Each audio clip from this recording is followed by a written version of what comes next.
So the World Health Organization estimate is that 70 million people in India currently suffer from type 2 diabetes.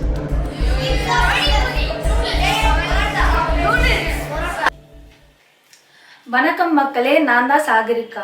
நம்ம தாத்தா பாட்டி சொல்லி கேள்விப்பட்டிருப்போம், நம்ம உடம்பு ஒரு கோயிலுக்கு சமம் அப்படின்னு.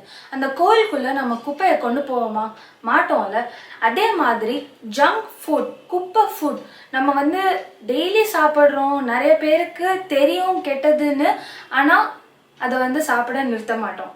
ஸோ இந்த டாக்குமெண்ட்ரியில் ஜங்க் ஃபுட் ஏன் கெட்டது, எந்த அளவுக்கு சாப்பிடணும் அண்ட் அது உடம்பை எப்படி பாதிக்கும் அப்படின்னு இந்த டாக்குமெண்ட்ரியில் எக்ஸ்பிளைன் பண்ணியிருக்கோம். பாருங்கள் பொறுமையாக. அண்ட் இதில் நான் ஒரு 30 டே எக்ஸ்பெரிமெண்ட் பண்ணியிருக்கேன், ஒரு சேலஞ்ச் எடுத்திருக்கேன். அதையும் பார்த்து என்ஜாய் பண்ணுங்கள்.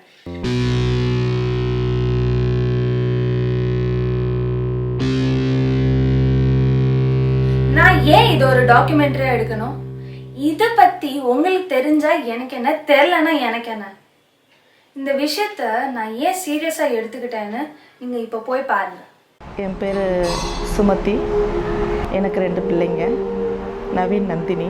ஆக்சிடெண்ட்டாக அவனுக்கு திடீர்னு மேசிவ் அட்டாக்குங்கிறது சொல்கிறாங்க. ஆனால் கொஞ்சம் கொஞ்சமாக ஃபேட் ஆனான். அது எங்களுக்கு எல்லாருக்குமே தெரிஞ்சிச்சு. யங்ஸ்டர்ஸ்குள்ளே இருக்கிற அந்த சோம்பேறித்தனம் இருந்துச்சு, அது இல்லைன்னு சொல்ல முடியாது. ஆனால் எக்ஸசைஸே கிடையாது, நோ வாக். இங்கேருந்து வீட்டை விட்டு ஏறுனா வண்டி, இறங்குனா வண்டி. ஏன் வயசு பையன், ஒரு காலேஜ் போகிற பையன் ஹார்ட் அட்டாக்ல இறந்து போகிறாங்கன்னா அதுக்கு என்னங்க அர்த்தம்? இதுக்காக நான் ஒரு 30 நாள் சேலஞ்ச் எடுத்தேன். 30 நாள் சேலஞ்ச் என்னன்னா, 3 வேளையும் ஜங்க் ஃபுட், 3 வேளை இல்லைங்க, 5 வேளை. ஒரு சராசரியான மனுஷன் 5 வேளை சாப்பிடுவோம்.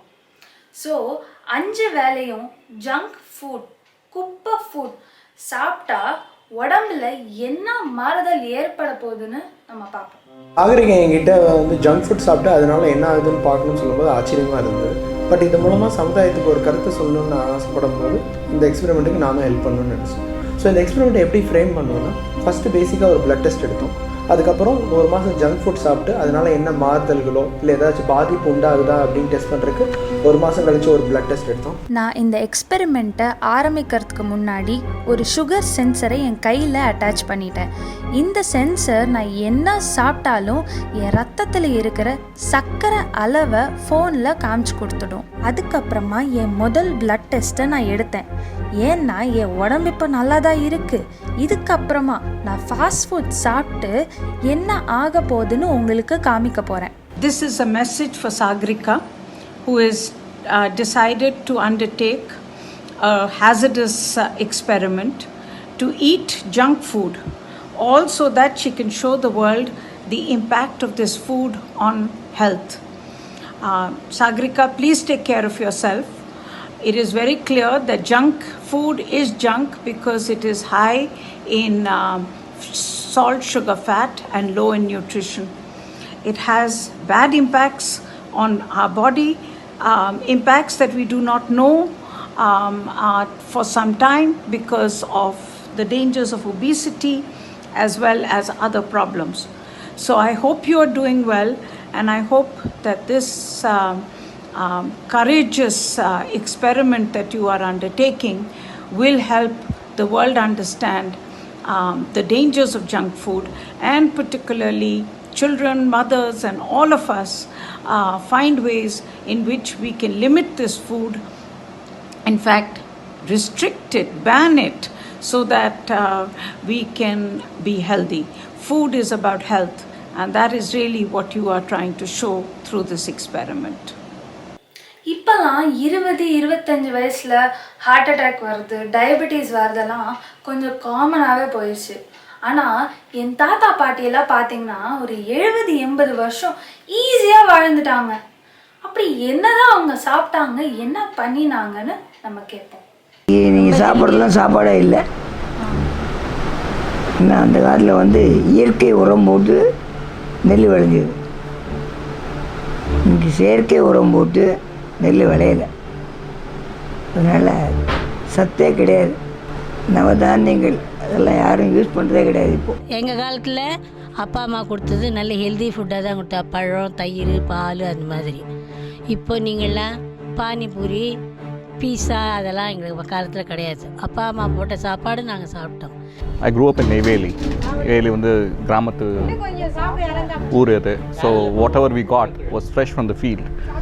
From the farm to the plate was the shelf life was very, very short. இதுதாங்க நான் ஃபஸ்ட்டு ஆரம்பிக்கும் போது இருந்த வெயிட். இங்கே தான் என் 30 நாள் ஃபாஸ்ட் ஃபுட் சேலஞ்ச் ஆரம்பிக்குது.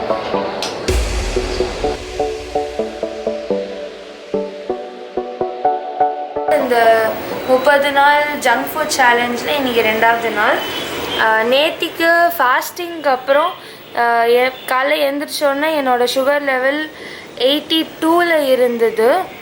அண்டு இப்போ வந்து இன்னைக்கு காலையில் நேற்றுக்கு 1 டே ஃபுல்லாக ஜங்க் ஃபுட் சாப்பிட்ருக்கேன். இன்னைக்கு காலையில் வந்து எழுந்திரிச்சோன்னா 107 இருக்குது என்னோடய சுகர் லெவல்.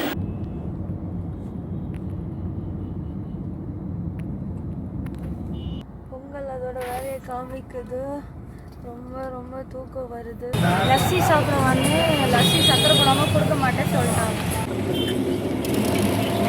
அடேடே, நம்ம இட்லி வடை பொங்கல் இதெல்லாமும் ஜங்க் ஃபுட்டா அப்படின்னு நீங்கள் நினச்சிங்கன்னா இதுக்கான பதில் நான் கூடிய சீக்கிரமாக உங்களுக்கு சொல்கிறேன்.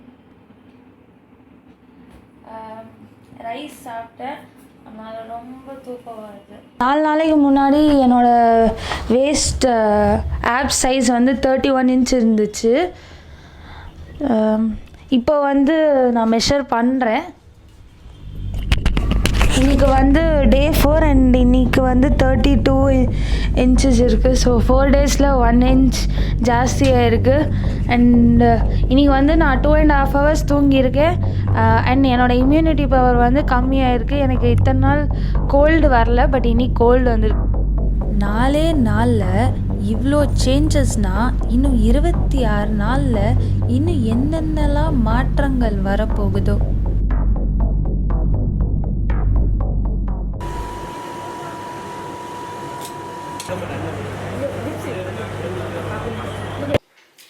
டெய்லி நம்ம எல்லாருமே சர்க்கரை சாப்பிடுவோம்ல. சர்க்கரைங்கிற ஒரு விஷயம் நம்ம கிட்டத்தட்ட டீ, பிஸ்கெட், ஹெல்த் ட்ரிங்க் நிறைய விஷயத்தில் சேர்த்துப்போம். உங்ககிட்ட முன்னாடி சுகர் சென்சர் பற்றி நான் சொல்லியிருந்தேன் இல்லையா, நான் அட்டாச் பண்ணியிருந்தேன்னு.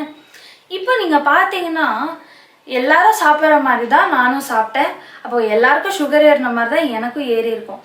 ஆனால் இந்த சர்க்கரைங்கிறது என்ன மாதிரி பாதிப்பை ஏற்படுது, நம்ம எந்த அளவுக்கு சாப்பிடணும் அப்படிங்கிறத என்னோட அப்பா ஒரு ஹெல்த் எக்ஸ்பர்ட்டுங்க, அவர் என்ன சொல்கிறாருன்னு நம்ம கேட்டோம்.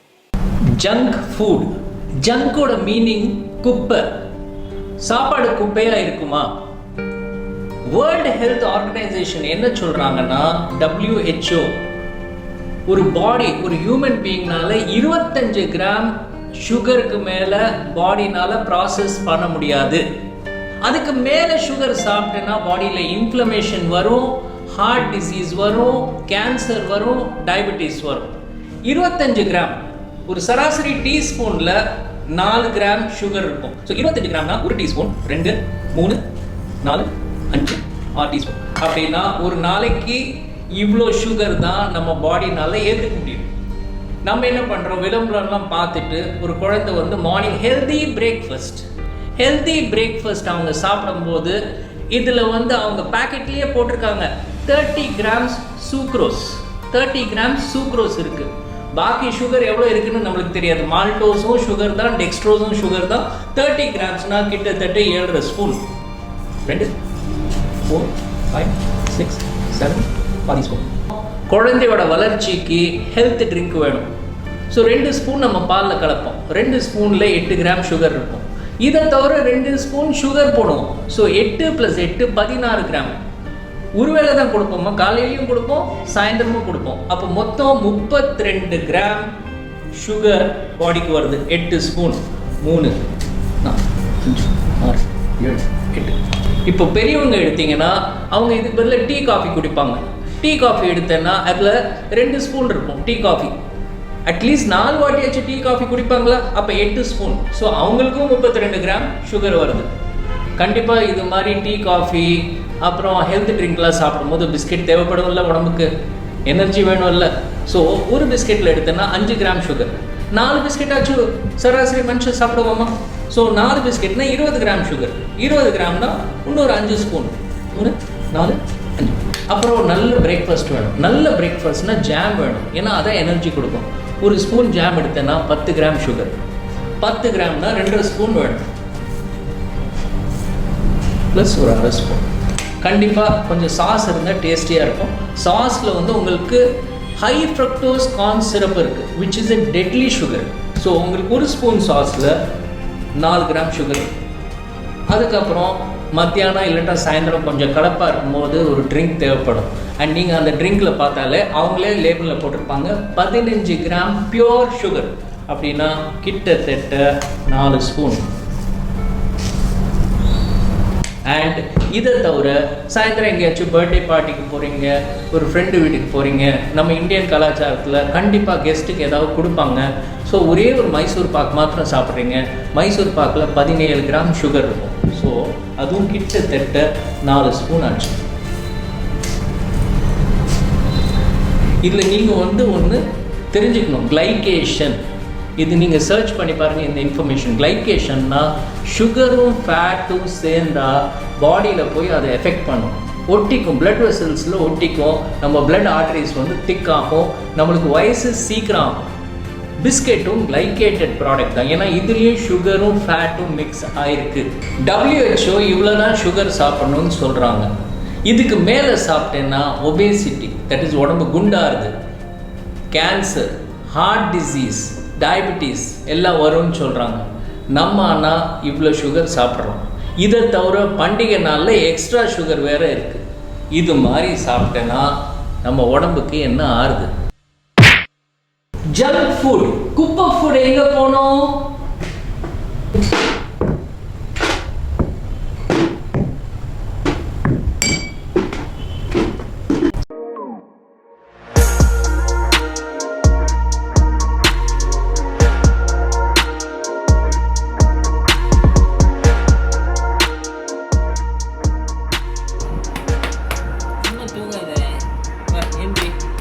மணி 5 பாப்பு.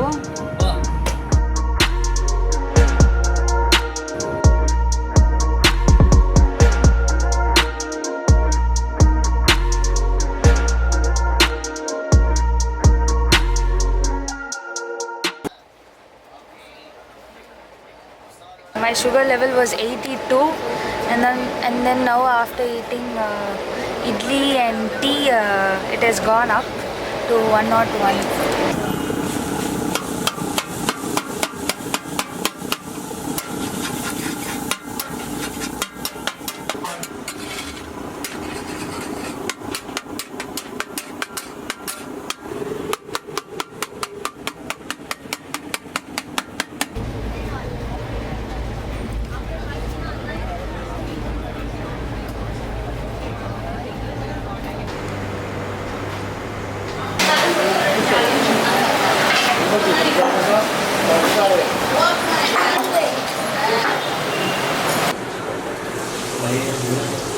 அதுபோல் சாப்பாடு வந்து என்னுடைய கண்ட்ரோல் கிடையாது, அவனுடைய கண்ட்ரோல்.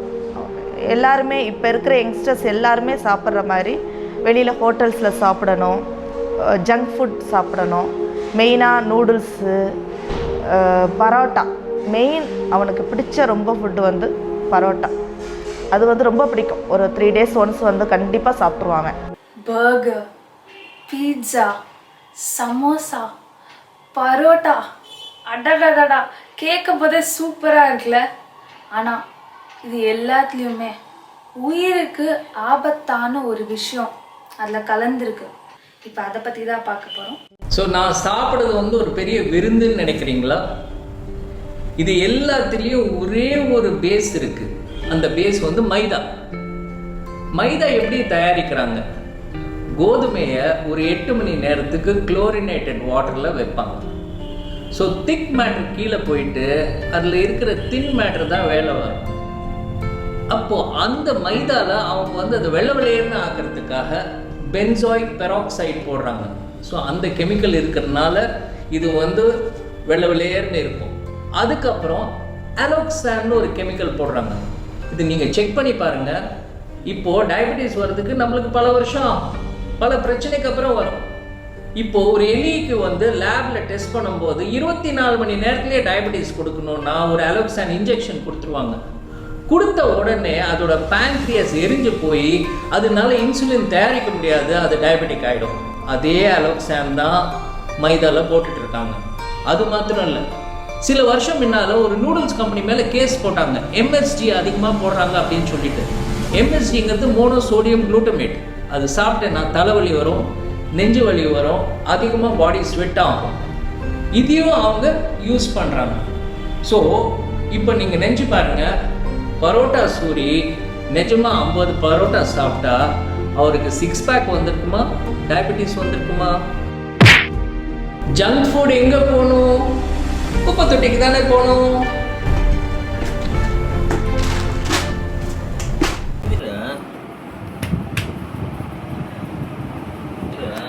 மணி 8:15.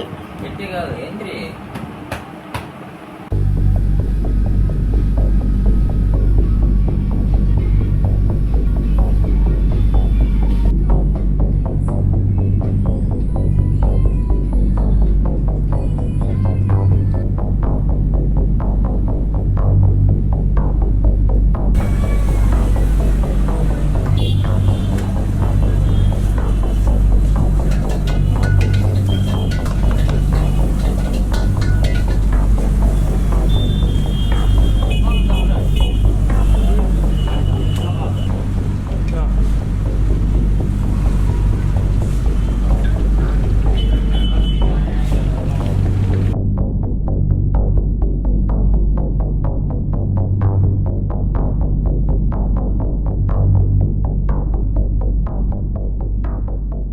நிறைய பேர் என்னை நிறையா தடவை ஹர்ட் பண்ணியிருக்காங்க. ஏன்னா இது ரொம்ப தூரம் குண்டு குண்டு அப்படி சொல்லிட்டு இருப்பாங்க. தொட்டதுக்கெல்லாம் நான் குண்டாக இருக்கேன்னு சொல்லுவாங்க. அதுக்கப்புறம் சில டைம் நான் ஊஞ்சல் உட்காந்து ஆடும் போது நீ ஊஞ்சல் பார்த்துடுறா, ஊஞ்சல் கீழே விழுந்துட போதா அப்படி சொல்லுவாங்க. ஓடாதடா, எதோ உனக்கு இது கீழே விழுந்துட போகிற, எல்லாம் கிரவுண்ட் உடஞ்சிட போகிறது, அந்த மாதிரி சொல்லுவாங்க. எனக்கு நான் நிறையா பொட்டேட்டோஸ் சாப்பிடுவேன். எக்ஸாம்பிள் ஆலு பராத்தா, அதுக்கப்புறம் பொட்டேட்டோ ஃப்ரை, பொட்டேட்டோ சமோசா. எனக்கும் சில டைம் ஃபீல் ஆகும் அது வந்து நான் வெயிட் லூஸ் பண்ணணுன்ட்டு. இப்போது சாய் சொன்னார்ல, ஸ்கூலில் பசங்களாம் எப்படி அவரை வச்சு செய்கிறாங்க, கலாய்க்கிறாங்கன்னு. இந்த விஷயம் சாய்க்கு மட்டுமா நடந்திருக்கு?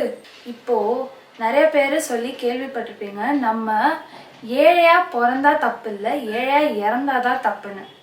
இப்போ நான் சொல்கிறேன் கேளுங்க, நம்ம குண்டா பிறந்தா தப்பு இல்லை, ஆனால் குண்டா இறந்தா அது நம்ம மேலே தான் தப்பு.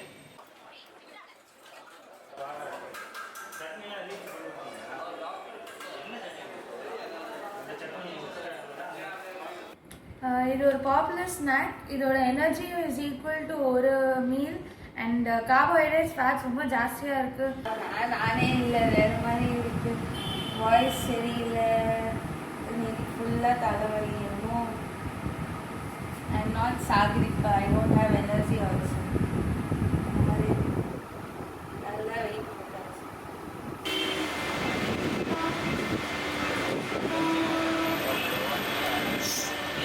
இன்னொன்று, இந்த சூப்பர் மார்க்கெட் போனீங்கன்னு வச்சுக்கோங்களேன், அப்படியே அந்த பேக்கெட் பின்னாடி திருப்பி பாருங்கள், நிறைய ஜங்க் ஃபுட் பேக்கெட்டில் ஒரு காமனான இன்க்ரீடியன்ட் இருக்கும். அது என்னன்னா வெஜிடபிள் ஆயில்.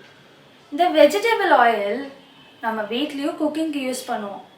ஆனால் இது உடம்புக்கு நல்லதா கெட்டதா? நம்ம பாடிக்கு வெஜிடபிள் ஆயில் ரொம்ப முக்கியம். ஏன்னா ஆயிலில் வந்து கொழுப்பு சத்து இருக்குது, ஃபேட் இருக்குது. ஃபேட் வந்து ஒரு செல், ஒரு அணு மெம்பரேனுக்கு ஃபேட் தேவை. நம்ம பிரெயினுக்கே வந்து நிறைய ஃபேட்டு தேவை. இப்போது 30 வருஷம் முன்னால் ஒரு இனோவேஷன் பண்ணினாங்க. அதுக்கப்புறம் நிறைய பேருக்கு கேன்சர், ஹார்ட் டிசீஸ்லாம் வர ஆரம்பிச்சது. இது 30 வருஷத்துக்கு முன்னால் கிடையாது. ஏன்னா 30 வருஷம் முன்னால் நீங்கள் சாப்பிட்டது கோல்டு ப்ரெஸ்ட் ஆயில். அதுக்கப்புறம் பண்ணின இனோவேஷன் ரிஃபைன்ட் ஆயில், சுத்த எண்ணெய், டபுள் ரிஃபைன்ட் ஆயில். இந்தியாவோட லீடிங் ஹார்ட் ஸ்பெஷலிஸ்ட் இந்த டபுள் ரிஃபைன்ட் ஆயிலை உங்களுக்கு ரெக்கமெண்ட் பண்ணுறேன். இது தினைக்கும் சாப்பிடுங்க. அண்ட் இந்த ஆயிலில் உங்களுக்கு வைட்டமின் ஏ இருக்குது, வைட்டமின் டி இருக்குது. இது வந்து உங்களுக்கு ஆரோக்கியத்துக்கு ரொம்ப நல்லது. கோல்ட் ப்ரெஸ் ஆயிலில் விதையை வந்து க்ரஷ் பண்ணினா கொஞ்சம் தான் ஆயில் வரும். ஸோ எம்என்சிலாம் என்ன யோசிச்சாங்கன்னா அதை ஹீட் பண்ணுவோம், அதிகமாக ப்ரெஷர் கொடுப்போம், அப்போது நம்மளுக்கு வந்து டபுள் ஆயில் ப்ரொடக்ஷன் வரும். ஆனால் அந்த ஆயில் வந்து ஆக்சிடைஸ்ட் ஆயில். ரெண்டாவதா கோல்ட் ப்ரெஸ் ஆயிலை நீங்கள் ஸ்மெல் பண்ணி பார்த்தா ரொம்ப ஸ்ட்ராங் ஸ்மெல் இருக்கும். இதில் ஸ்மெல்லே கிடையாது. ஏன்னா அந்த ஸ்மெல்லுக்கு காரணம் அமினோ ஆசிட்ஸ், ப்ரோட்டீன்ஸ். இதில் வந்து ப்ரோட்டீன் ஃபுல்லாக எடுத்துட்டாங்க, இது வெறும் தண்ணி தான். மூணாவதாக கோல்ட் ப்ரெஸ் ஆயில் எடுத்தீங்கன்னா பிசுபிசுப்பு அதிகமாக இருக்கும். பிசுபிசுப்புக்கு காரணம் இதில் ஃபேட்டி ஆசிட்ஸ் இருக்குது, அதான் நம்ம பாடிக்கு முக்கியம். இதில் வந்து பிசுபிசுப்பே இருக்காது, ஸ்மூத்தாக இருக்கும். பியூராக ரிஃபைன் பண்ணி ஃபேட்டி ஆசிட்ஸும் எடுத்துட்டாங்க. ஸோ இது வெறும் தண்ணி. அதை க்ளீன் பண்ணுறதுல அவங்க கெமிக்கல்ஸ் ஹெக்ஸேன்னு போட்டிருக்காங்க. ஸோ நம்மளுக்கு வந்து குக்கிங் ஈஸியாக போச்சு. இதில் வந்து குக்கிங் டிஃபிகல்ட். ஹார்ட் அட்டாக் வருமா இல்லையா? ஸோ இந்த ஆயில் என்ன? Junk food. And junk food எங்கே போகணும்? இப்போல்லாம் சில்ட்ரன்ஸ்லேருந்து ஜங்க் ஃபுட் ஆரம்பித்தோம். ஒரு ஹோட்டலில் ஒரு வெளியில் எங்கே போனாலும் சின்ன சின்ன ஐட்டங்கள்லேருந்து ஜங்க் ஃபுட்டு தான். பேக்கெட் ஃபுட்டு எக்காரணத்தை கொண்டு சில்ட்ரன்ஸுக்கு கொடுக்காதீங்க. கடைகளில் கிடைக்கக்கூடிய இந்த குர்குரே, சிப்ஸ் அந்த மாதிரி ஐட்டங்கள்லாம் சுத்தமாக அவாய்ட் பண்ணுங்கள். அதுதான் ஜங்க் ஃபுட்டு. அதுதான் வந்து இன்றைக்கி நிறைய, அதாவது நாட் ஓன்லி சைல்ட்ஹுட் ஒபிசிட்டி மட்டும் சொல்ல, சைல்ட்ஹுட் கேன்சர், ஏர்லி டயபெட்டிக்கு, டைப் 1 டயபெட்டிக்கு அந்த மாதிரி கன்வெர்ட் ஆகிறதுக்கு, நிறைய டைஜஷன் ப்ராப்ளம் வர்றதுக்கெலாம் இதுதான் ரீசன். மாவுச்சத்து உள்ள உணவு, அது சர்க்கரையாக இருக்கட்டும், மாவாக இருக்கட்டும், அரிசி மாவாக இருக்கட்டும், மைதா மாவாக இருக்கட்டும், ஃப்ரூட்ஸாக இருக்கட்டும், மாவு சத்து உள்ள உணவு நீங்கள் எப்பப்போ சாப்பிட்றீங்களோ சாப்பிடக்குள்ளார உங்கள் உடலில் இன்சுலின் அப்படின்னு ஒரு ஹார்மோன் சுரக்கும். அந்த இன்சுலின் ஹார்மோன் சுரந்து அதோட லெவல் அதிகமாக ஆயிடுச்சுனாக்க உங்களுடைய கொழுப்பு அணுவிலிருந்து கொழுப்பை வெளியில் எடுக்க முடியாது. எப்படி இன்சுலின் லெவலை கம்மி பண்ணணும் அப்படின்னா மாவு சத்து சாப்பிடக்கூடாது. மாவு சத்து சாப்பிட்றதுக்கு பதிலாக கொழுப்பு சத்து சாப்பிட்டீங்கன்னாக்கா இன்சுலின் லெவல் அதிகமாகவே ஆகாது. அந்த சமயத்தில் உடம்புல இருக்க செல்லிலிருந்து கொழுப்பை வெளியில் எடுத்த முடியும். நம்ம இது நாள் வரைக்கும் தப்பாக என்ன சொல்லிட்டு இருந்தாங்கன்னாக்கா, கொழுப்பு சாப்பிட்டிங்கன்னா உடம்புல கொழுப்பு அதிகமாகிடும் அப்படின்னு சொல்லிட்டு இருந்தாங்க. ஆனால் இப்போ என்ன புரிய ஆரம்பிச்சிருக்குன்னா, மாவு சத்து சாப்பிட்டா தான் உடம்புல கொழுப்பு அதிகமாக டெபாசிட் ஆகும். அதே சமயத்தில் கொழுப்பு மட்டும் சாப்பிட்டீங்க, மாவு சத்தையே சாப்பிடல அப்படின்னா உடம்புல இருக்க கொழுப்பெல்லாம் எம்டி ஆகி நீங்கள் ஒல்லி ஆகிடுவீங்க அப்படிங்கிறது இப்போ current understanding. For example, morning we get up and we drink milk, our insulin levels start to spike up. Now if the insulin levels are up, it reduces your ability to burn fat. So it's generally good for people to just drink, or if they're reducing weight, they want to reduce weight, it's good for them to drink water and just come and exercise. ஜூஸுக்கும் முழு ஃப்ரூட்டுக்கும் சாப்பிட்றதுக்கு என்ன difference அப்படின்னு பார்த்தீங்கன்னா, ஜூஸில் ஒன்றுமே இல்லை, again that is also sugar water. அதுதான் because பழங்களுடைய சத்து எங்கே அடங்கியிருக்கு அப்படின்னு பார்த்தீங்கன்னா அதோட நார்ச்சத்து தான். நார்ச்சத்து ப்ளஸ் விட்டமின்ஸ் அண்ட் மினரல்ஸ் எல்லாமே அடங்கியிருக்கு ஹோல் ஃப்ரூட்டில் தான். சாம, வரகு, திணை, கைக்குத்தல், குதிரைவாலி அரிசியில் அந்த உமிழோட வரதுனால அதில் வந்து ஃபைபரும் ஜாஸ்தி இருக்குது, ப்ளஸ் மைக்ரோ நியூட்ரியன்ஸ் இன்டாக்டாக இருக்கும். பட் அதெல்லாமே எடுத்துகிட்டு வரதுனால இது வந்து இட்ஸ் நத்திங் பட் சுகர். ஒரு டீஸ்பூன் சுகர் சாப்பிட்டா அது எப்படி பிளட் குளுக்கோஸ் இருக்குமோ அதே எஃபெக்ட் இருக்குது இந்த polish rice. I think it's really important to have lots of vegetables, lots of green vegetables, and less carbs, especially if they're not necessary as part of the diet. Yeah, and obviously stay away from processed food, stay away from junk food, anything that, I feel like anything that has a long shelf life is probably something you shouldn't be consuming regularly because it has a lot of preservatives in it, and that's the reason it stays on the shelf for a really long period. It can also be things that have a lot of sugar in them, a lot of salt, all of them are effectively preservatives.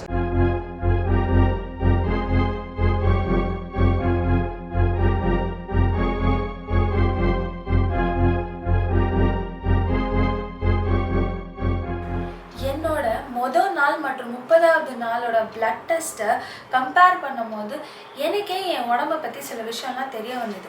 அது என்னன்னு நான் இப்போ சொல்ல போகிறேன். முதல் விஷயம், fasting glucose. நம்ம 8 மணி நேரம் சாப்பிடாம எடுக்கிற பிளட் டெஸ்ட்டில் தெரிஞ்சிடும் நம்ம ரத்தத்தில் எவ்வளோ சர்க்கரை ஓடுதுன்னு. இந்த பேராமீட்டர்லேயே நம்ம பாடியில் டயபெட்டிஸ் இருக்கா இல்லை டயபெட்டிஸ் இல்லையா இல்லை நம்ம ப்ரீ டயபெட்டிக்கா அப்படிங்கிற ஒரு விஷயம் தெரியும். நார்மல் நம்பர் என்ன பார்த்தீங்கன்னா 70 to 99. என்னோட நம்பர் மொதல் நாள் அன்னைக்கு 86லேருந்து 30வது நாள் அன்னைக்கு 93.8 போச்சு. விச் மீன்ஸ் நான் வந்து இந்த ஜங்க் ஃபுட் சாப்பிட்றதே இன்னும் சில மாதங்கள் கண்டினியூ பண்ணினேன்னா நான் ப்ரீ டயபெட்டிக் ஆகிறதுக்கு நிறைய சான்ஸ் இருக்குது. அண்ட் 1-2 வருஷத்துக்கு இதே நான் சாப்பிட்டுட்டே இருந்தேன்னா எனக்கு டயபெட்டிஸ் வரதுக்கு ஜாஸ்தி சான்ஸ் இருக்குது. இப்போ 30 நாள் ஜங்க் ஃபுட் சாப்பிட்டாச்சு, அடுத்த 30 நாள் எக்ஸசைஸ் பண்ணி டயட்டில் இருந்தால் எல்லாம் ஈக்குவல் ஆகிடும் அப்படின்னு கிடையாது. எனக்கு கிட்டத்தட்ட ஒரு 2-3 மாதம் ஆச்சு திரும்பி நார்மல் ஸ்டேட்டுக்கு வர்றதுக்கு. என் பிளட் டெஸ்ட் நார்மல் ஆகிறதுக்கு எனக்கு கொஞ்சம் மாதங்கள் ஆச்சு. ஒரு இடத்த குப்பை பண்ணுறது ரொம்ப ஈஸி, ஆனால் அதை க்ளீன் பண்ணுறது ரொம்ப கஷ்டம்.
ஃப்ருக்டோசமைன்.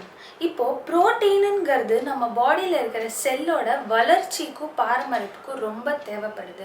ஃப்ருக்டோசமைன் அதிகமாக இருக்குன்னா ரத்தத்தில் இருக்கிற சர்க்கரை போய் ப்ரோட்டீனோட போய் ஒட்டிக்கும். இப்போது ப்ரோட்டீன் நம்ம பாடியில் இல்லைன்னா நமக்கு ஸ்கின், ஹேர், நெயில் ப்ராப்ளம், அதுக்கப்புறமா நம்ம உடம்புல ஏதாவது வைரஸ் வந்துச்சுன்னா சண்டை போடுற தெம்பு நம்ம உடம்புக்கு இருக்காது. இப்போது ஒரு நார்மலான ஹியூமன் பீயிங்க்கு 200 to 285 இருக்கணும். எனக்கு மொதல் நாள் அன்னைக்கு 214 இருந்தது, ஆனால் 30வது நாள் அன்னைக்கு 283.7 போச்சு. அப்படின்னா என்னன்னா என் பாடியில் ப்ரோட்டீனே இல்லை, எல்லாமே சர்க்கரையாக தான் இருந்தது. ஸோ லாஸ்ட் 3 வீக்ஸாக என்னோட சராசரியான சுகர் லெவல் ஏறி இருக்கு. மூணாவது என்னன்னா HSCRP, அதாவது high sensitive C reactive protein. இந்த ப்ரோட்டீன் உடம்புக்கு நல்லது கிடையாது. இந்த ப்ரோட்டீன் எவ்வளோக்கு எவ்வளோ அதிகமாக இருக்கோ அந்த அளவுக்கு நம்ம பாடியில் இன்ஃபெக்ஷனும் இன்ஃப்ளமேஷனும் ஜாஸ்தியாக இருக்குதுன்னு அர்த்தம். இதோட நம்பர்ஸ் பார்த்திங்கன்னா 1க்கு கம்மியாக இருந்தால் ஹார்ட் அட்டாக் வரத்துக்கு சான்ஸ் ரொம்ப கம்மி. அதுவே 3க்கு ஜாஸ்தியாக இருந்தால் ஹார்ட் அட்டாக் வரத்துக்கு சான்ஸ் ரொம்ப ஜாஸ்தி. என்னோட மொதல் நாள் அன்னைக்கு நம்பர் 1.3 இருந்தது, ஆனால் 30வது நாள் அன்னைக்கு என்னோட HSCRP 6.1 இருந்தது. ஸோ நான் 30 நாள் ஜங்க் ஃபுட் சாப்பிட்டா எனக்கு ஹார்ட் அட்டாக் வரதுக்கு ரொம்ப ஜாஸ்தி சான்ஸ் இருக்குது. சாப்பாடு வந்து பிரித்தா 3 வகையான இருக்குது. ஒன்று carbohydrates that we say in English as சக்கரை பேஸ்ட், ரெண்டாவது ப்ரோட்டீன், ஓகே, அண்ட் மூணாவது கொழுப்பு, fat. It's as simple as it is that the protein requirement is very important.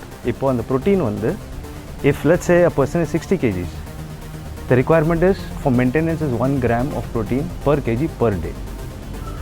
So if you don't maintain this, the body goes into looking for storage.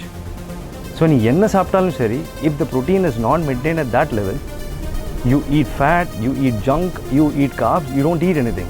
Carbohydrate, fat, protein, fiber, water, vitamins and minerals இருக்கிற மாதிரி இருந்தால் மட்டும்தான் அது வந்து it is called a balanced nutrition. So இந்த balanced nutrition சின்ன குழந்தையிலேருந்து வயசானவங்க வரைக்கும் எல்லாருமே எடுக்க வேண்டியது ரொம்ப அத்தியாவசியமான ஒரு விஷயம். So what are we taking in? Taking in processed, taking in plastic, a lot of it, and creating huge amount of harm. It's no wonder that today India stands at number 1 when it comes to being the diabetic capital of the world. Now, genetic study has clearly indicated that we think we're eating the best food. And I may be somebody consuming eggs, spinach, paneer, whatever. I say high protein, rich foods in protein diets and things like that. But genetics has shown that sometimes our blood cannot absorb certain nutrients, and therefore you have to augment it with supplements. You cannot just take it in the same form. Right? So I may be having an iron deficiency, I may be having a potassium or magnesium deficiency, and all these can lead to sluggishness of my system. நாலாவது என்னன்னு பார்த்தீங்கன்னா homocysteine. ஹோமோசிஸ்டின்ங்கிறது ப்ரோட்டீன்லேயே ஒரு type. இப்போது நம்ம பாடியில் vitamin B12, B6 அப்புறம் folic acid என்ன பண்ணோன்னா இந்த ஹோமோசிஸ்டினை உடச்சி நம்ம பாடிக்கு தேவையான காம்பவுண்டாக மாற்றிக்கும். இப்போது ஹோமோசிஸ்டின் ஜாஸ்தியாக இருக்குன்னா நம்ம பாடியில் விட்டமின்ஸ் ரொம்ப கம்மியாக இருக்குன்னு அர்த்தம். ஹோமோசிஸ்டின் எவ்வளோ கம்மியாக இருக்கோ அவ்வளோ நல்லது. யூஸ்வலாக ஒரு பாடியில் ஹோமோசிஸ்டின்ங்கிறது 0 to 30 இருக்கணும். எனக்கு முதல் நாள் அன்றைக்கி 12.8 இருந்தது, அதுக்கப்புறமா 30வது நாள் அன்றைக்கி 28.5 போயிருக்கு. ஸோ ஹோமோசிஸ்டின் ஜாஸ்தியாக இருக்குது, விட்டமின்ஸ் கம்மியாக இருந்திருக்கு. அஞ்சாவது பார்த்திங்கன்னா blood urea nitrogen to creatinine ratio. இந்த ரேஷியோ 10 to 20க்குள்ளே இருந்தால் நல்லது. எனக்கு 11.7லேருந்து 19 போயிருக்கு. ஸோ இதில் என்ன தெரியுதுன்னா நம்பர் ஜாஸ்தி ஆக ஆக கிட்னிக்கு போகிற ரத்த ஓட்டம் கம்மியாயிடும். இதனால கன்ஜஸ்டிவ் ஹார்ட் ஃபெயிலியர் வரதுக்கு சான்சஸ் ஜாஸ்தி. அதாவது ரத்த ஓட்டம் கம்மியாக இருக்கிறதுனால இதய துடிப்பும் கம்மியாயிடும். கலோரி அப்படின்னாக்கா நம்ம சாப்பிட்ற சாப்பாட்டில் எந்த அளவு எனர்ஜி இருக்குது அப்படிங்கிறத கலோரி அப்படின்னு ஒரு அளவால் மெஷர் பண்ணுறோம். நம்ம அந்த கலோரியை பற்றி 2 தப்பான அபிப்பிராயம் பொதுவாக நம்ம நினச்சிட்ருக்கோம். இது ரெண்டுமே தப்பு அப்படிங்கிறது சயின்டிஃபிக்காக பல தடவை ப்ரூவ் ஆகிடுச்சு. ஒன்று என்னென்னா வெண்ணெயிலேருந்து 1 கலரி சாப்பிட்டாலோ சுகர்லேருந்து 100 கலரி சாப்பிட்டாலோ ரெண்டுமே சேம் தான் அப்படின்னு நம்ம நினச்சிட்ருக்கோம். அது கிடையாது. சில கலரி நல்ல கலரி அது சாப்பிட்டா உடம்பு தேவையில்லாத எடை ஆட் ஆகாது. அந்த கேலரி சாப்பிட்டா அதுலேருந்து வர நியூட்ரிஷன்லாம் பெட்டராக இருக்கும். சில கேலரி மோசமான கேலரி அது சாப்பிட்டா இமீடியட்டாக நம்ம வெயிட் ரொம்ப ஈஸியாக வெயிட் ஆட் ஆகிடும். ஸோ இது ஒரு விஷயம் நம்ம தெரிஞ்சுக்கணும். இன்னொரு விஷயம் என்ன தெரிஞ்சுக்கணுன்னாக்கா நம்ம 100 கேலரியோ இல்லை ஒரு 500 கேலரியோ சாப்பிட்டுட்டு ஜிம்மில் போய் அந்த ட்ரெட்மில்லில் காமிக்கிற மாதிரி 500 கேலரி எரிச்சிட்டோம்னாக்கா எல்லாம் முடிஞ்சு போச்சுன்னு நினைக்கிறோம். அதை ஃபஸ்ட்டு சொன்னதை விட இது பெரிய தப்பு. அப்போ நீங்கள் அடடா எனக்கு இந்த ஐஸ்கிரீம் பிடிச்சிருக்கு, இன்றைக்கி ஒரு 500 கேலரி நான் ஐஸ்கிரீம் சாப்பிட்டுட்டு அதுக்கு போயிட்டு நான் ட்ரெட்மில் 500 கேலரிக்கு நடந்துடுறேன் அப்படின்னாக்கா அது போகஸ், நடக்கவே நடக்காது. அதனால நீங்கள் வந்து வெயிட் லாஸ் ஆகவும் போகிறது கிடையாது. அப்போ ஜிம்முக்கு போகிறது ரைட்டா தப்பா அப்படின்னு கேட்டிங்கன்னாக்கா ஜிம்முக்கு போய் எக்ஸசைஸ் பண்ணுறது ரொம்ப அத்தியாவசியமானது. அதனால நிறைய நன்மைகள் நமக்கு வருது. ஒன்று, உங்கள் மசில் எல்லாம் ஸ்ட்ரென்தன் பண்ண முடியுது. 2வது, ஜிம்முக்கு போய் எக்ஸசைஸ் பண்ணும்போது உங்களுடைய ஹார்மோன் ப்ரொஃபைல் மாற்றி அமைக்க முடியுது. அந்த மாற்றி அமைக்கிறதுனால உங்கள் வெயிட் லாஸுக்கு சாதகமாக அமைய. டேபிள் சால்ட் அப்படின்றது நம்ம எல்லாருக்கும் தெரியும். சோடியம் குளோரைட் அப்படின்ற கெமிக்கல் வந்து டேபிள் சால்ட்டில் இருக்குது. இந்த டேபிள் சால்ட்னால வந்து உடம்புல வந்து நல்லது நடக்குமா அல்லது கெட்டது நடக்குமா அப்படின்ட்டு கேட்டிங்கன்னா இதுக்குன்னு ஒரு டோஸ் இருக்குது. ஒரு நாளைக்கு ஒரு 1 டீஸ்பூன் அவ்வளோதான் வந்து டேபிள் சால்ட் எடுக்கணும். இதுக்கு மேலே எடுக்கும்போது உங்கள் உடம்புல வந்து டைம் ஆக ஹைப்பர் டென்ஷன் அப்படின்ட்டு வர வியாதி வர வாய்ப்பு இருக்குது, அதாவது பிபி. ஸோ இதில் வந்து உங்கள் ரத்த குழாயில் வந்து கொஞ்சம் சுருங்க ஆரம்பிக்க உங்களுக்கு பிபி வந்து ஷூட் அப் ஆகும். As you train, your muscles becomes weak. And muscles are generally made up of amino acids, protein. So after you exercise, you should consume a large amount of protein. Because if you consume less protein after exercising, you're literally damaging your body because you've given it such a lot of work and it has to be replenished. So generally that balance between carbohydrate and protein is necessary. ஆறாவது என்னன்னு பார்த்தீங்கன்னா testosterone level. So டெஸ்டோஸ்டெரான்ங்கிறது மேல் hormone. இது வந்து ஃபீமேலுக்குள்ளே என்ன ரேஞ்சில் இருக்கலாம்னா 15 to 70 இருக்கலாம். எனக்கு மொதல் நாள் அன்றைக்கி 59 இருந்தது அண்ட் 30வது நாள் அன்றைக்கி 71 போச்சு. இப்போ இதனால என்ன ஆகும்னா இந்த கேர்ள்ஸ்க்கெலாம் வந்து நிறைய மேல் ஹார்மோன் இருக்குன்னா மூட் ஸ்விங்ஸ், அதுக்கப்புறம் இர்ரெகுலர் பீரியட்ஸ், அதுக்கப்புறம் ஃபேஷியல் ஹேர், அப்புறம் ஹேர் தின் ஆகிறதுக்கெலாம் காரணமாக இருக்கும்.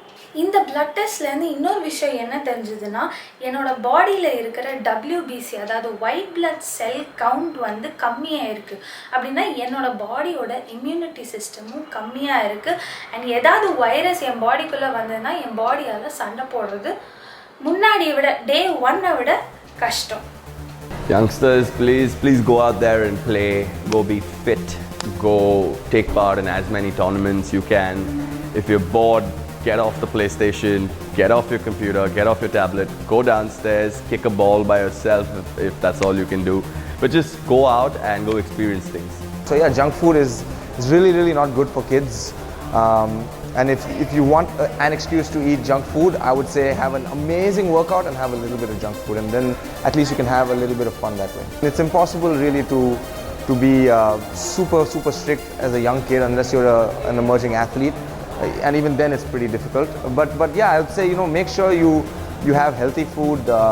There's a lot of sprouts and greens, and there's different ways of having healthy food that's also tasty, and nowadays you can get all of that information on YouTube or on the internet. So the fact that we have access to all of this information, I think should allow us to use our minds and see where exactly we can go and what are the different kinds of food out there that we can explore and still remain healthy.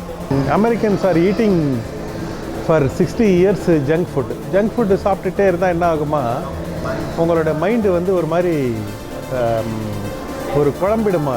அதால் வந்து கரெக்டான decision எடுக்க முடியாதான். Indian இதில் வந்து whether it is வேதாஸாக இருக்கலாம், அதில் என்னென்னா ஆயுர்வேதா ஆர் ஸோ மெனி திங்ஸில் வந்து நமக்கு வந்து எல்லாம் இருக்குது. பட் அன்ஃபார்ச்சுனேட்லி நமக்கு வந்து அந்த வெஸ்டர்னர்ஸ் மேலே இருக்கிற மோகமும் அந்த ஒயிட் ஸ்கின்னோடு பார்த்து அந்த ஒரு சுப்பீரியாரிட்டி காம்ப்ளெக்ஸும் நம்ம வந்து இன்டைரக்ட்லி நம்ம வந்து அமெரிக்கனைஸ்டாகவும் வெஸ்டர்னைஸ்டாகவும் ஆக சொல்லுது. I think we should learn from what is our strength, which is cooking daily and eating daily and eating a very healthy food. அதுதான் வந்து நமக்கு நம்மளுடைய பாடி கம்போசிஷனுக்கும் நம்மளுடைய கிளைமேட்டிக் கண்டிஷனுக்கும் நம்மளுடைய ஜீன்ஸுக்கும் அதுதான் சூட் ஆகும். I urge all of us to get back to our roots and look at how our forefathers and our ancestors have lived a life. There are a lot of good things in their way of looking at life and their way of living life. ஒரு மாதம் junk உணவுகளை சாப்பிட்ட பிறகு அவங்கள analyse பண்ணதில் ஒரு ஸ்ட்ரைக்கிங்கான feature என்ன தெரிஞ்சிச்சுன்னா அவங்களோட உடல் எடை அதிகரிச்சிச்சு கிட்டத்தட்ட 3 கிலோ ஒரு மாதத்தில். ரெண்டாவது அவங்களோட பிளட் டெஸ்ட்டை அனலைஸ் பண்ணும்போது 3 விஷயங்களை கவனித்தோம். ஒன்று, அவங்களோட ஃபாஸ்டிங் இன்சுலின் லெவல்கள் அதிகமாக இருந்தது. ரெண்டாவது, அவங்களோட ட்ரைக்ளிசரைட்ஸ், அதாவது கெட்ட கொழுப்புன்னு சொல்லக்கூடிய அந்த ட்ரைக்ளிசரைடோட அளவுகளும் அதிகமாக இருந்தன. மூணாவது ரொம்ப ஆச்சரியமான விஷயம் என்னன்னா, ஒரே மாதத்தில் ஜஸ்ட் 1 month அவங்களுடைய பெண் தன்மைக்கு இருக்கக்கூடிய ஹார்மோன்ஸில் மாறுதல்கள் வந்துச்சு. அது எனக்கு மிகப்பெரிய வருத்தத்தை ஏற்படுத்துச்சு. கொஞ்சம் சாப்பிடலாம், ஒரு லிமிட் வச்சுக்கலாம். ஆனால் இப்போ பேக்கெட் பின்னாடி ஒரு லேபிள் இருக்குல்ல, அந்த லேபிளில் ரொம்ப கெட்ட விஷயம், ஒரு டெட்லியான விஷயங்கள்லாம் இருக்குது. அது எப்படி பார்க்கறதுன்னு நம்ம இப்போ பார்க்கலாம். இப்போ வந்து ஒரு ப்ராடக்ட் வாங்கும்போது என்னெல்லாம் நீங்கள் கவனிக்கணும்னு நான் சொல்கிறேன். ஃபஸ்ட்டு சில ட்ரிக்ஸ் எம்என்சிஸ் யூஸ் பண்ணுவாங்க. அதிகமாக கலர்ஸ் யூஸ் பண்ணுவாங்க. இந்த கலர் வந்து கோல்டார் பெட்ரோகெமிக்கல்லேருந்து வரும். அண்ட் கண்டிப்பாக கலர்ஸ் வந்து சிந்தட்டிக் கலர்ஸ், அப்படின்னா நேச்சுரல் கிடையாது. இதனால கேன்சர் வரலாம். நெக்ஸ்ட்டு என்ன பண்ணுவாங்க எம்என்சிஸ்னால், நல்ல ஸ்மெல்லு வரதுக்காக அவங்க வந்து சில அக்ரிலமைடு மாதிரி கெமிக்கல்ஸ் ஆட் பண்ணுவாங்க. சில வாட்டி டேஸ்ட்டு நல்லா இருக்கணும்னு சொல்லிட்டு சோடியம் ஆசிட்டேட் ஆட் பண்ணுவாங்க சில பேர். சோடியம் ஆசிட்டேட் பார்த்தீங்கன்னா வீட்டில் வாட்டர் ப்ரூஃபிங்காக யூஸ் பண்ணுறத அவங்க ப்ராடக்ட்ஸில் யூஸ் பண்ணுறாங்க. நான் என்ன கவனிக்கணும்னா, ஒரு ப்ராடக்ட் வாங்கும்போது லேபிளில் அதிகமாக சுகர் இருந்தால் வாங்காதீங்க. ரெண்டாவது, டிரான்ஸ் ஃபேட் அப்படின்னு இருந்தால் நெவர் பை. மூணாவது, ஃபைபர் இருக்கான்னு பாருங்கள், ஏன்னா நம்ம பாடிக்கு ஃபைபர் தேவை. நாலாவது, இந்த வைட்டமின்ஸ் மினரல்ஸ், வைட்டமின் ஏ இருக்குது, மினரல்ஸ் இருக்குது, சத்து இருக்குது, அதை பார்த்து மயங்கிடாதீங்க. அப்படி உங்களுக்கு வைட்டமின்ஸ் வேணும்னா கேரட்லேருந்து எடுத்துக்கலாம், ஃப்ரெஷ் வெஜிடபிள்ஸ்லேருந்து எடுத்துக்கலாம். அது வந்து ஒரு மார்க்கெட்டிங் ஐடியா. கடைசி முக்கியமான பாயிண்ட், எந்த அளவுக்கு லேபிள் பெருசாக இருக்கோ அந்த அளவுக்கு மிஷின் இதில் பட்டிருக்கு. எந்த அளவுக்கு லேபிள் பெருசாக இருக்கோ அந்த அளவுக்கு ஃப்ரூட் ப்ராசஸ் ஆயிருக்கு. So be careful. Junk food இந்த உடம்புக்கு மட்டும் கெட்டது இல்லைங்க, இந்த உலகத்துக்கே கெட்டது தான். எப்படி? இப்போ நீங்கள் ஒரு சூப்பர் மார்க்கெட் போகிறீங்க, அந்த சிப்ஸு சாக்லேட் எல்லாத்தையும் எப்படி பேக்கேஜ் பண்ணியிருப்பாங்க? ஒரு பிளாஸ்டிக் கவரில் தானே. இப்போ ஒரு சிப்ஸ் கடை போகிறீங்க, பரோட்டா கடை போகிறீங்க, கேரி பேக்கில் தானே திரும்பி கொண்டு வருவீங்க. இப்போது இந்த 30 நாள் சேலஞ்ச் மட்டும் பண்ணாமல் நான் வந்து என்ன திங்ஸ்லாம் வாங்கினேனோ அந்த பிளாஸ்டிக் கவரை கலெக்ட் பண்ணேன். அது எவ்வளோ இருக்குன்னு போய் பாருங்கள்.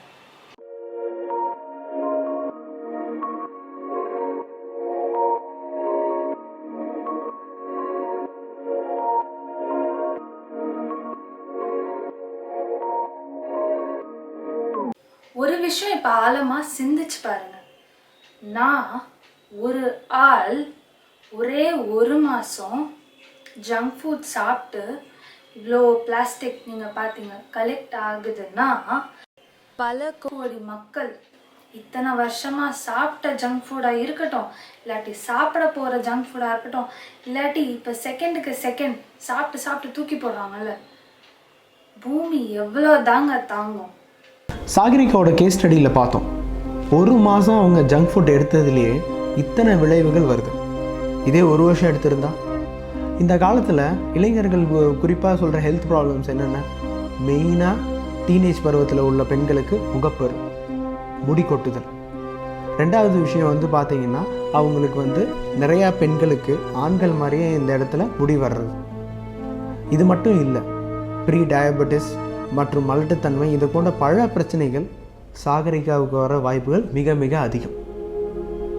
சாகரிகாவோட எக்ஸ்பெரிமெண்ட் மூலமாக நான் உங்களுக்கு என்ன சொல்ல வரேன்னா, நல்ல சத்தான ஆரோக்கியமான உணவுகளை சாப்பிட்டீங்கன்னா நல்ல உடல் நலம் உங்களுக்கு கேரண்டி. அட்லீஸ்ட் உங்களால் அது முடியலைனாலும் பரவாயில்ல. இந்த காலத்து இளைஞர்கள் இந்த ஜங்க் ஃபுட்டை தவிர்த்திங்கனாலே நான் சொல்லக்கூடிய பல உடல் உபாதைகள் பிரச்சனைகள்லேருந்து பெருமளவு உங்களை நீங்கள் காப்பாற்றிக்க முடியும். எங்கள் வீட்டில் எல்லோரும் சொன்னாங்க, ஒரு தடவை அவனுக்கு டெஸ்ட் பண்ணலாம், சுகர் டெஸ்ட்லாம் பண்ணலாம் அப்படின்னு சொல்லிட்டு இருந்தோம். ஆனால் என்னால் பண்ண முடியல. ஏன்னா நல்லா ஆக்டிவாக இருந்தான். எல்லாத்துலேயுமே ஒரு லிமிட்டேஷன் இருக்கணும். சாப்பிட்றதும் நிறையா சாப்பிட்றாங்க, இன்டேக் நிறையா. குழந்தை வந்து நம்ம என்ன சொல்கிறோமோ அப்படி தான் வளரும், நம்ம என்ன கொடுக்குறோமோ அப்படி தான் வளருது. ஸோ குழந்தைங்களோட தப்பே கிடையாது. இதனால் என்னை பார்த்து எல்லோரும் நிறைய பேர் கொஞ்சம் மாறினா எனக்கு ரொம்ப சந்தோஷம். ஏன்னா நான் நவீனுக்கு செய்கிறதா நினச்சி தான் உங்களுக்குலாம் எல்லாருமே சொல்கிறேன். எல்லாருமே என் பிள்ளைங்க. நல்ல தூக்கம், நல்ல சாப்பாடு, நல்ல ஒரு எக்ஸசைஸ், இது மட்டும்தான் நம்மளுடைய மனசையும் உடம்பையும் கெடுக்காமல் இருக்கும்.